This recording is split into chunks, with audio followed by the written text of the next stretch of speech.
محترم طلباء اور طالبات، آپ کو حیدری ایجوکیشنل کلب میں خوش آمدید، یعنی HEC ٹی وی چینل کی طرف سے آپ کو ہم خوش آمدید کر رہے ہیں۔ اور آج ہم ایک نئی سیریز کی طرف جا رہے ہیں، اور وہ ہے 10 کلاس کی اسلامک اسٹڈیز کی سیریز۔ اس میں ہم انشاءاللہ 3، 4، 5 جتنی آیات لیکچرز وائز ہوتی رہیں گی وہ آپ کے ساتھ ڈسکس کریں گے۔ شارٹ کوسچن آپ کے ساتھ ڈسکس کریں گے، خاص طور پر جن میں بچوں کو زیادہ پرابلم آتی ہے ترجمہ، تو ترجمہ ہم ورڈ بائی ورڈ اس کی انشاءاللہ اس کی کریں گے، ایک لفظ کا ہم ترجمہ بھی کریں گے، اور ساتھ میں بورڈ کے پوائنٹ آف ویو سے جو شارٹ کوسچن بنتے ہوں گے اور جو جس حوالے سے بورڈ میں جو بھی ریلیونٹ انفارمیشن آپ کو ریکوائر ہوگی وہ آپ کو انشاءاللہ ہم اس میں دیں گے۔ کچھ طلباء اور طالبات کا اصرار تھا جو ہم سے زوم پہ آن لائن پڑھتے رہے کہ سر آپ جو ہے نا وہ ویڈیو لیکچر ہمیں ڈلیور کریں، تو ویڈیو لیکچر میں یا ریکارڈنگ کر کے کریں، تو اس سے ہم نے سمجھا چلیں پھر یوٹیوب چینل پر ہی کیوں نہ صرف میرے ہی طلباء اور طالبات نہیں بلکہ باقی طلباء بھی جو کہ یوٹیوب یوز کرتے ہیں اور پڑھنا چاہتے ہیں اس کے ذریعے وہ بھی مستفید ہوں۔ تو آئیے طلباء، 10 کلاس کے اسلامک اسٹڈیز کا پہلا لیکچر ہمارا جو ہے لیکچر نمبر 1، ہم اس کو لیکچر آر کے بجائے لیکچر نمبر کر دیتے ہیں 1۔ تو لیکچرر میرا نام حافظ محمد بشیر حیدری ہے۔ کچھ طلباء تو ہمارے جانتے ہی ہیں، جو نہیں جانتے ان کے لیے حافظ محمد بشیر حیدری، اور میں MPhil کا طالب علم ہوں، بلکہ صرف تھیسس میرا رہ گیا ہے، باقی الحمدللہ مکمل ہے۔ تو خیر آئیے ذرا پہلے تعارف سورہ احزاب کا کرتے ہیں۔ آپ کے 9 کلاس میں جس طرح آپ لوگوں نے اسلامک اسٹڈیز پڑھی ہے اس میں بھی آپ کے پاس 3 پورشن تھے۔ نمبر 1 سورت تھی سورہ انفال، سیکنڈ پر 10 احادیث، اور پھر آپ کے پاس فورتھ چیپٹر تھے۔ اس میں بھی اسی طرح آپ کے پاس 3 پورشن ہوں گے۔ پہلے نمبر پر سورہ احزاب ہیں، اور ساتھ سورہ ممتحنہ، اور اس کا ترجمہ اور اس کے شارٹ کوسچن اور MCQs وغیرہ وغیرہ۔ اور اس کے بعد سیکنڈ نمبر پر 10 احادیث، یعنی 11 سے لے کر 20 تک وہی کتاب ہے۔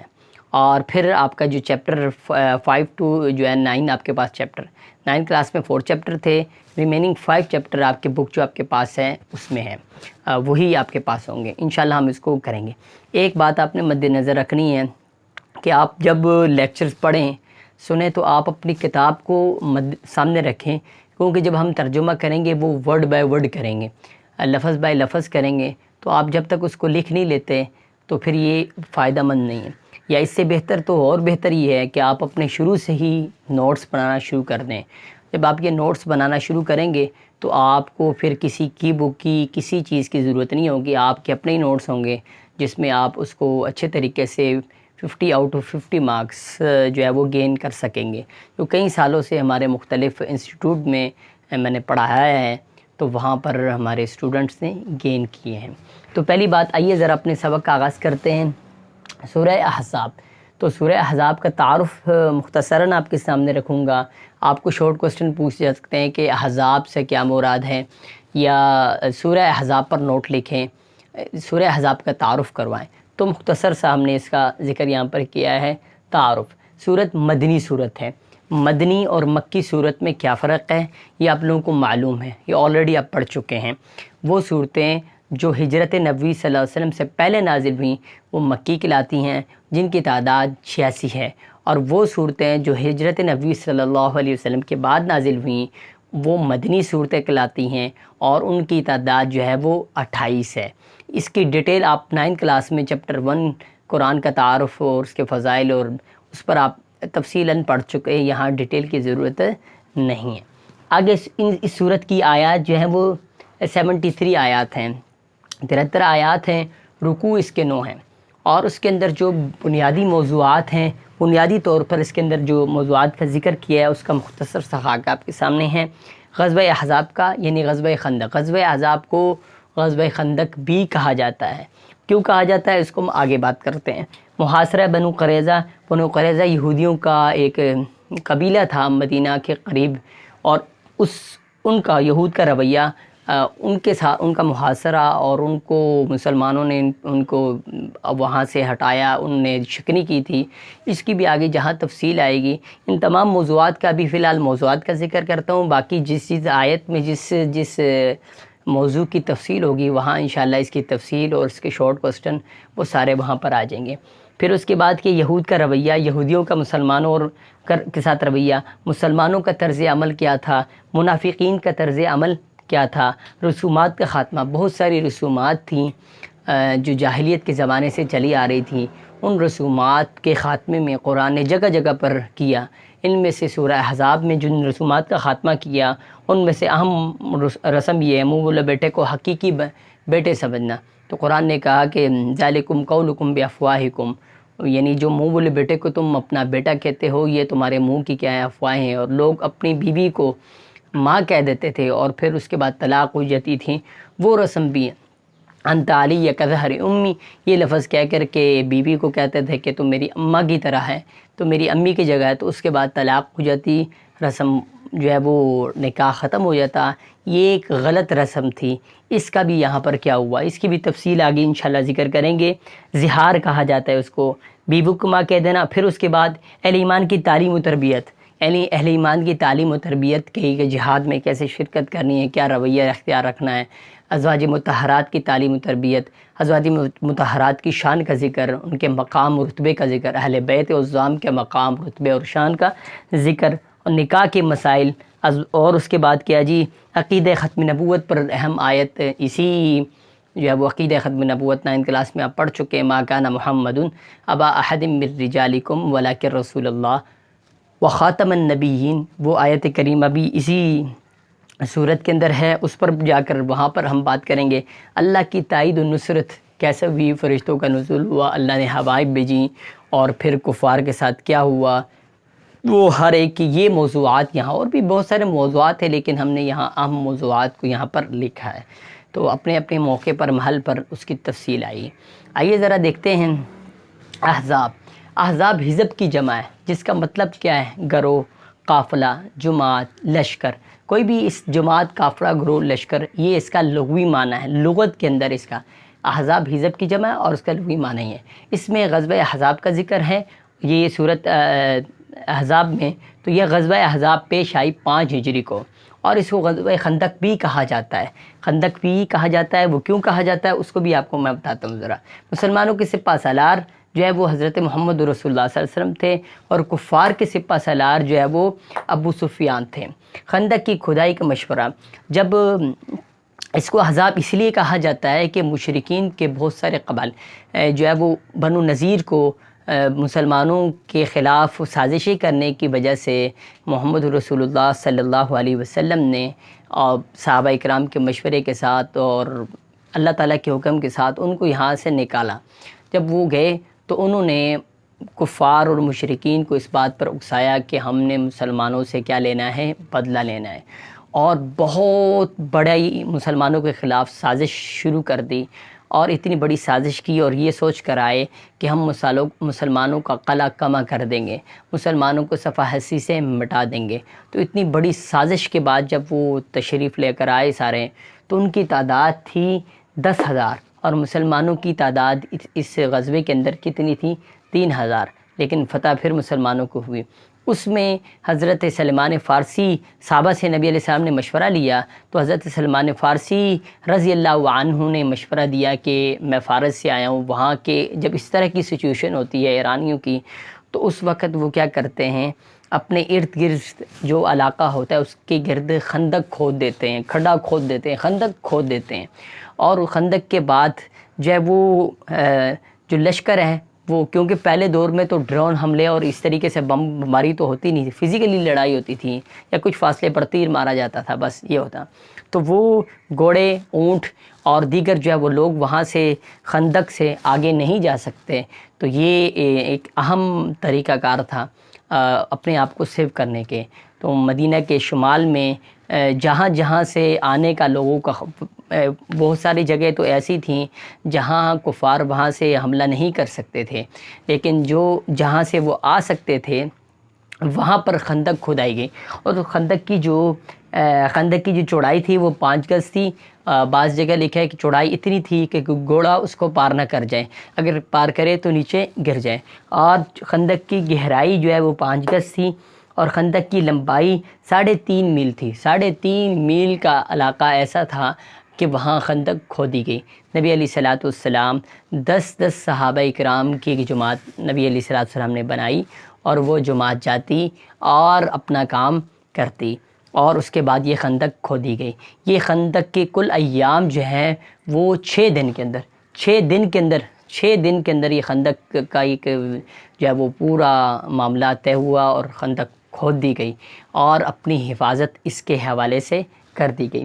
تو یہاں پر یہ بات ہوگی، تفصیلات مزید جہاں جہاں اس کی آئیں گی وہاں میں آپ کے ساتھ شیئر کرتا جاؤں گا۔ مسلمانوں کی تعداد 3000، کفار کی تعداد 10,000۔ یہودی قبیلہ بنو قریظہ کی شکنی، وہ پہلے بھی ذکر ہوا، ان لوگوں نے پہلے مسلمانوں کے ساتھ یہودی نے معاہدہ کیا تھا کہ ہم جب بھی کوئی بیرونی دشمن یہودیوں پر آئے یا مسلمانوں پر آئے تو ہم کسی کی حمایت نہیں کریں گے، لیکن جب مشرکین مکہ اور قبائل سارے جمع ہو کے آئے تو وہ انہیں اپنا خطرہ لگ گیا کہ یہ مسلمانوں کو تو ختم کر دیں گے، اگلی باری ہماری ہے، تو انہوں نے عہد شکنی کر لی اور وعدہ توڑ دیا۔ وعدہ جب توڑ دیا تو اس سے بہت کیا ہوا، نقصان ہوا، مسلمانوں کو فتح ہوئی۔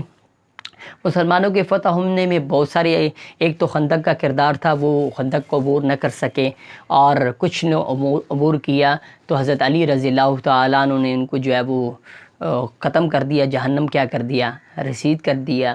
اور پھر ایک وجہ یہ تھی، اللہ رب العزت نے جو ہے وہ تیز آندھی طوفان بھیج دیا۔ اللہ کی مدد، تائید و نصرت کو بغیر تو کچھ ممکن نہیں ہے، تو ان کے سارا برتن الٹ پلٹ ہو گئے، اور جانور ان کے جو ہے وہ ان کو کھانے پینے کو بھی کچھ نہ ملا، آگ بھی نہ جلا سکے۔ اور پھر ان کے بعد پھر ایک بہت اہم کردار وہ حضرت نعیم رضی اللہ تعالی عنہ کا تھا۔ یہ کفار کے ساتھ تھے اور مسلمان ہو گئے کہ نبی علیہ الصلوۃ والسلام کے پاس آئے اور کہا کہ میرے مسلمان ہونے کا کفار کو علم نہیں ہے، تو آپ علیہ الصلوۃ والسلام نے ان کو بھیجا کہ آپ جائیں، اپنے اس کو اظہار نہ کریں، کیونکہ لڑائی ایک مکر ہے، چال کا نام ہے، تو جنگی چال کے طور پر آپ علیہ الصلوۃ والسلام نے ان کو بھیجا، اور انہوں نے بڑا اچھا کردار ادا کیا۔ بنو قریظہ کے پاس گئے، وہاں کہا کہ تم نے یہ جو کام کیا ہے مسلمانوں کے ساتھ عہد شکنی، یہ تم نے بہت غلط کام کیا ہے، ایسا تمہیں نہیں کرنا چاہیے تھا، اور ایسا کرنا کہ اب تم ان کی جو ہے وہ مدد، اگر آپ نے کفار کی مدد کرنی ہے تو ان سے کہنا کہ کچھ بڑے بڑے سردار ہمیں دے دیں، ہمارے ہاتھ میں ہو، ایسا نہ ہو کہ تم مسلمانوں کو فتح ہو جائے اور آپ لوگ چلے جائیں، پھر ہمارے لیے مشکل بن جائے اور آپ لوگ ہماری مدد نہ کریں۔ اور دوسری طرف کفار کو جا کے کہا کہ بنو قریظہ جو ہے وہ کہہ رہی ہے کہ ہم تو وعدے کے خلاف، ہمیں بڑا دل ہمارا گھبرا رہا ہے، اور اب یہ ہے کہ ہم مشرکین مکہ کے بڑے بڑے سرداروں کو چند کو یہاں رکھ لیں گے اور محمد رسول اللہ صلی اللہ علیہ وسلم کے حوالے کر دیں گے، تو اس سے یہ ہوگی کہ آقا علیہ الصلوۃ والسلام جو ہے وہ کیا ہو جائیں گے، خوش ہو جائیں گے اور ہمارے گناہ کو معاف کر دیں گے۔ تو یہ چال چلنے کے بعد وہ جب آئے اور انہوں نے اس پر بات کی کہ آپ یہ کریں، ہمیں کچھ اپنے لوگ دیں، تو انہوں نے کہا کہ یہ تو بھئی ہمارے ساتھ نقصان ہو رہا ہے۔ تو مشرکین مکہ نے بنو قریظہ کو کہا بھئی ہم آپ کو اپنے سردار نہیں دے سکتے، کیونکہ ہمیں خطرہ ہے کہ کہیں آپ محمد رسول اللہ صلی اللہ علیہ وسلم کے حوالے کر دیں گے، صحابہ کے حوالے کر دیں گے، تو پھر تو کام خراب ہو جائے گا۔ اس پر دونوں میں پھوٹ پڑ گئی۔ جب دونوں میں پھوٹ پڑ گئی، انتشار پڑ گیا، تو وہ کفار جو ہے وہ کفار کا دل جو ہے وہ کیا ہو گیا، پریشان ہو گیا۔ اس پر ابو سفیان جو ہے وہ بہت پریشان ہوا، اپنے اٹھنے کے پاس آیا اور اس کو مارنے لگا، اور اس کے بعد کیا نام ہے، اس نے ارادہ یہ کیا کہ میں تو چلتا ہوں، اور وہ روانہ ہو گیا، اور پھر اس سے کیا ہوا، مسلمانوں کو کیا ہوئی، فتح ہوئی۔ اور کچھ دور جا کر پھر اس کو یہ احساس بھی ہوا، یا کچھ اس موقع پر اس نے حضرت خالد بن ولید کو بھی مقرر کیا کہ تم کچھ ساتھیوں کے ساتھ پیچھے رہنا اور آنا، وہ ایک الگ موضوع ہے۔ خیر اتنی سی بات ہو گئی، آئیے ذرا آغاز کرتے ہیں، ابتدا کرتے ہیں۔ سورت کی ابتدائی آیات ہے، تقریباً 3 آیات کا انشاءاللہ بھی ترجمہ آج کریں گے۔ یا ایھا النبی، اے نبی، یا ایھا النبی، اے نبی، یا جب بھی آیا اس کا معنی اے ہے، نبی۔ آقا علیہ الصلوۃ والسلام کو اللہ رب العزت نے قرآن میں بہت کم مقامات پر یا محمد تو کہہ کر پکارا ہی نہیں ہے، باقی یا موسیٰ، یا عیسیٰ، یا ابراہیم، باقی نبیوں کے تو نام لیے ہیں، لیکن نبی علیہ الصلوۃ والسلام کا نام بہت کم مقام پر لیا ہے، یا ایھا المزمل، یا ایھا المدثر، یا ایھا النبی، یا ایھا الرسول۔ تو یہاں بھی محبت بھرے لہجے میں اللہ تعالیٰ کہتے ہیں یا ایھا النبی، اے نبی، اتق اللہ، اللہ تعالیٰ سے ڈرتے رہو، اللہ تعالیٰ سے ڈرتے رہو۔ اس کا مطلب یہ ہے کہ نبی علیہ الصلوۃ والسلام کو اگر یہ حکم ہے کہ اللہ تعالیٰ سے ڈرتے رہو، اس کا مطلب یہ نہیں کہ نبی علیہ الصلوۃ والسلام اللہ سے ڈرتے نہیں تھے، یعنی جو آقا علیہ الصلوۃ والسلام کا اللہ تعالیٰ سے تو آلریڈی ڈرتے ہیں، اس پر دوام اختیار کرو، اس پر ڈٹے رہو۔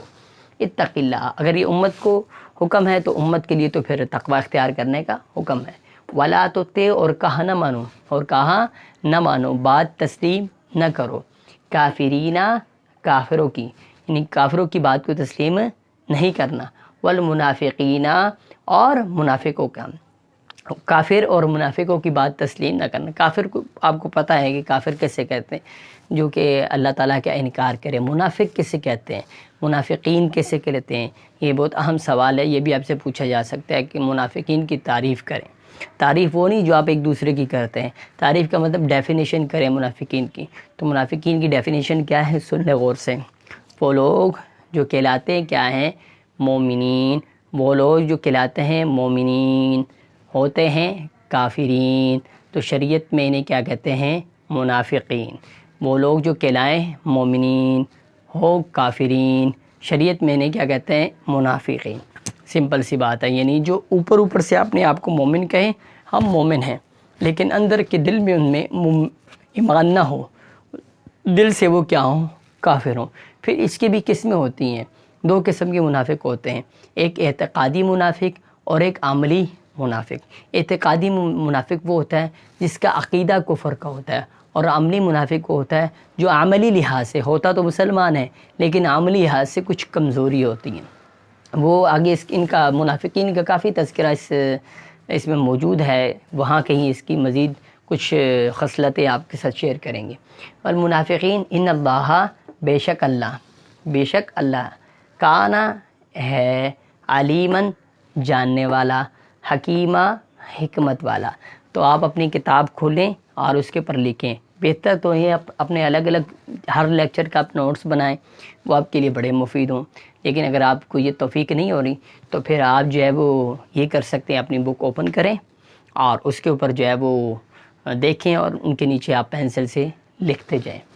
علیماً، حکیمہ، واتبع، اور پیروی کر، بات مان، فالو کر، اطاعت کر، اتباع کر، ما یوحا، جو وحی کیا جاتا ہے، الیک، جو وحی کیا جاتا ہے یعنی جو نازل کیا جاتا ہے، یعنی قرآن مجید، ما یوحا الیک، آپ کی طرف جو وحی کی جاتی ہے، من ربک، آپ کے رب کی طرف سے، من کا معنی سے ربک، ربک تمہارے رب کی طرف سے، یعنی تمہارے رب کی طرف سے جو تمہیں بھیجا جاتا ہے اس کی پیروی کرے، اس کی ٹینشن لیں۔